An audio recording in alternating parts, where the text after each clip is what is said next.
यानी कि आपने वही बुशरा बीवी वाली बात बोल दी कि पठान गैरतमंद कौम है और वो जरूर है ना, कहते हैं ना, अपने लीडर को बाहर निकालेगा। देखें उनके बयानिए पे जो है ना, उनकी पार्टी खुद उनके मुखालिफ हो गई है।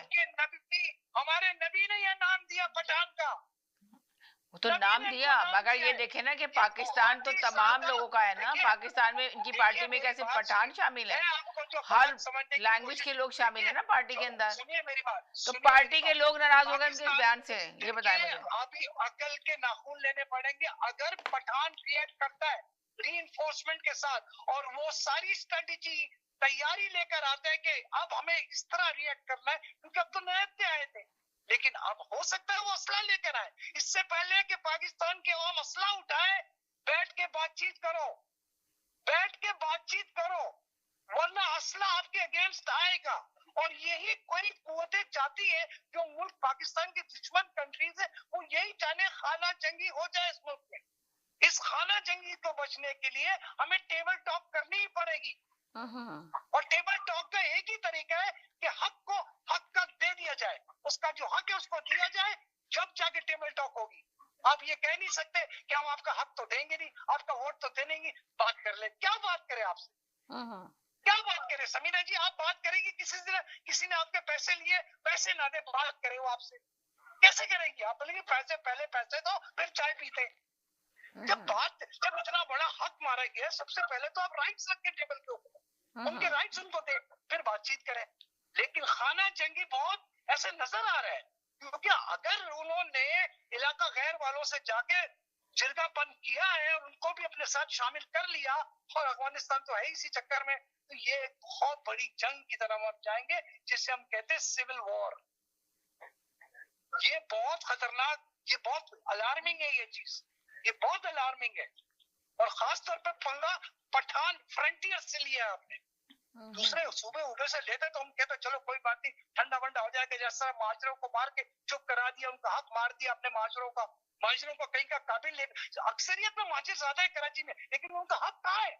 डोमिसाइल आप इंटीरियर सिंध से लाते हो तो जब उसको नौकरी मिलती है, वो माजिर बेचारा कराची में डोमिसाइल लेके दर दर की टोकरे खाता रहता है, उसकी जूतियां घिस जाती, नौकरी नहीं मिलती उसको, वडेरा आके फौरन वो पोस्ट ले लेता है।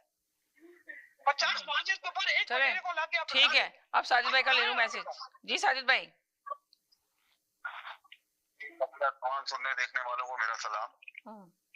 जो आप बात कर रही हैं कि ये जो लोग शहीद हुए हैं उनका अस्पताल से या उनकी नमाज जनाजा या वो लाशें क्यों नहीं मिल रही हैं, जरा जो हॉस्पिटल है पिल्स, जी वो जो पिल्स हॉस्पिटल, उसका नाम पिल्स है या पिप्स है, क्या नाम है, उन्होंने जिस दिन ये वाकया पेश आया था, उन्होंने एक लिस्ट भेजी थी, बनाई थी कि ये डेड बॉडीज हमारे अस्पताल में आई हैं, समझिए जी।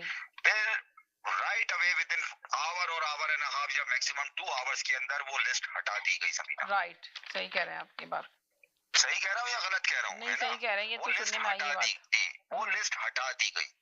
मगर सब अलग अलग कह रहे हैं। देखें वो सलमान राजा जो अकरम साहब जो हैं, सलमान अकरम राजा साहब जो हैं, वो कह रहे हैं कि जी 10 लोग मारे गए, कोई 10 बोल रहा है। मैंने आप कल का प्रोग्राम उठा के देख लिया, मैंने भी आपसे यही कहा कि 10 से 12 लोग शहीद हुए हैं, 10 से 12, इससे ज्यादा शहीद नहीं हुए, 10 से 12 लोग शहीद हुए हैं। और जहाँ तक जैदी भाई ने बात कही कि कोई वीडियो अगर आप बोले तो मैं आपको, मैंने एक भेजी भी है, आपने देखी होगी, परसों ही आपको भेजी थी मैंने, सलमान अकरम ने कहा 10 लोग जी। और आप बोले तो मैं आपको मुख्तलिफ लोगों की डेड बॉडियों की मैं आपको भेज दूं कि जो दरख्तों के नीचे शहीद हुए लेटे हुए हैं, जो रोडों पे लेटे हुए हैं। फिर जो अब बात करो इमरजेंसी की, जो जैदी भाई ने बात करी, समीना आज की तारीख तक उन लोगों की नमाज जनाजा अदा नहीं हो सकी है, आज की तारीख तक।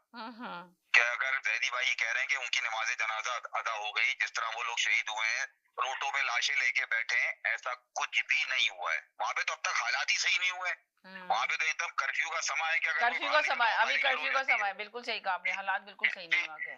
सही है, ये चीज हो गई।